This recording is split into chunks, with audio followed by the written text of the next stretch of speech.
Ready? You're on. Hi everyone, Rich Ferrari with the Ferrari property, which is this big basin right here at the end of the creek. My presentation is very short tonight compared to everyone else, but I wasn't sure I was going to do it, but I took advantage of it since we had some extra time. The reason I put this photo up here is because one of the ideas that I might be sharing with the committee and possibly even the group is how to deal with this piece of property up here in conjunction with the rest of the waterfront development. And some of the ideas that we've been kicking around with the family has been to incorporate a floating home community in this area and or getting rid of this whole berm, in a sense, and exposing and opening up the whole Redwood Creek basin, in a sense.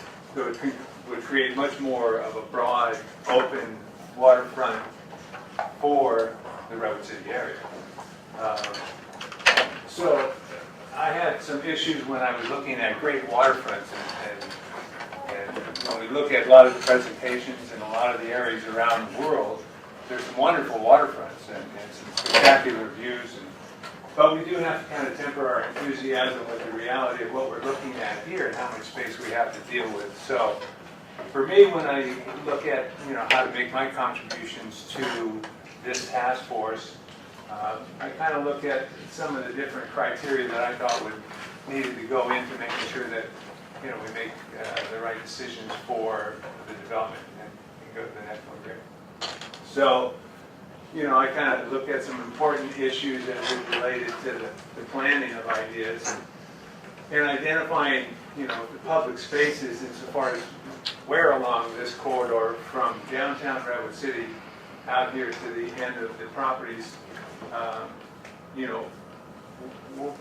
what's the community interested in? And I think these forums help to provide this group with that information so that we can kind of incorporate those ideas into it. Next, I kind of look at destinations and being able to create a vibrant waterfront. We need to have destinations along that corridor that bring people, basically. I know that Melissa talked about Shoreline Park, and I was involved in Shoreline Park for many years from the inception, and actually was involved in building the boathouse facility and the cafe and the rental operation and things of that nature too. And I saw the transformation from day one because we put together a proposal for the city of Mountain View that was accepted and then over time incorporated, and it changed the dynamics of the visitor traffic in Shoreline Park by having things along that corridor, in a sense, that brought people there. And the lake, which provided recreational opportunities, but also the golf course, the restaurants, the pathways, and things of that nature, to where that particular area gets over 1 million visitors a year. So, in looking at this plan, is it, how do we incorporate some of those aspects along with really the more immediate community needs too?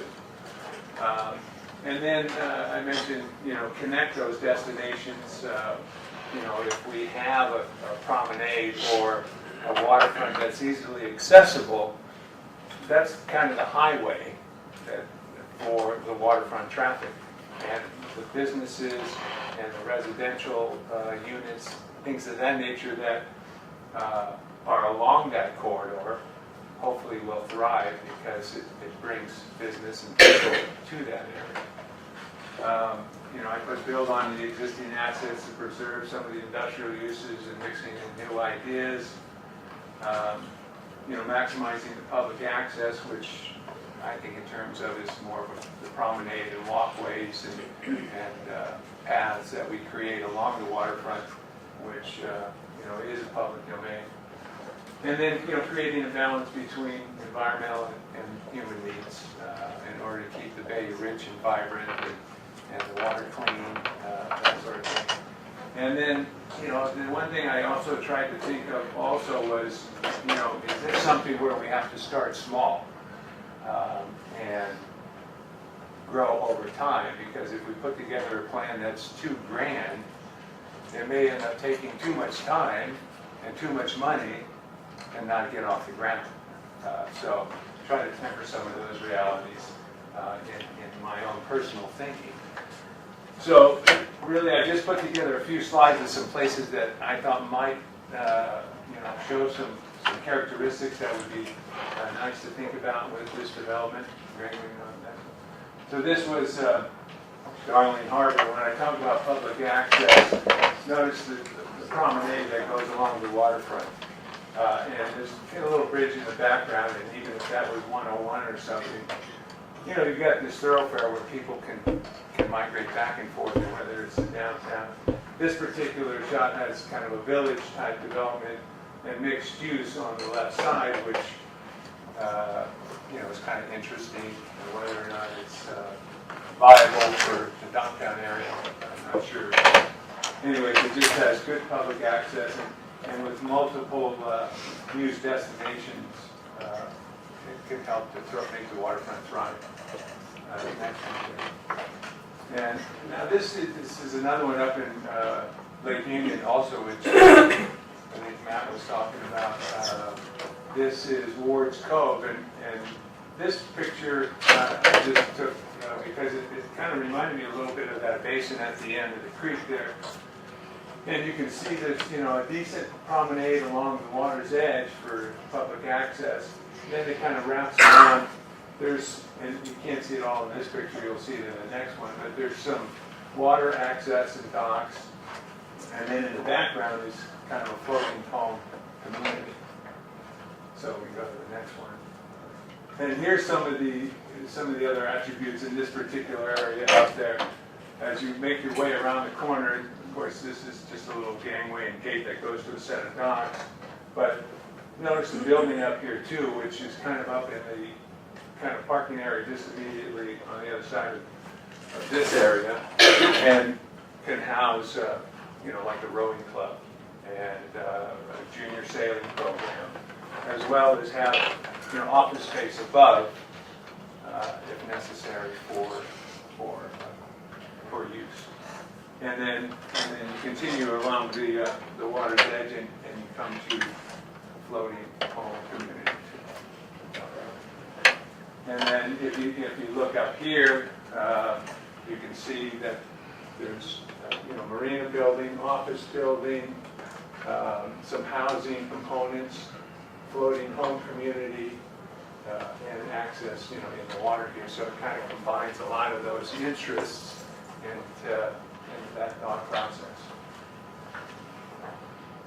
This was just a picture that particularly down at the end of the cove, if we don't have access through certain properties, if you can have a kind of a cantilever deck over the water that still kind of continues that bay access pathway, or a little shoreline area. It's a little grand development-wise, but some of the components are interesting to possibly incorporate.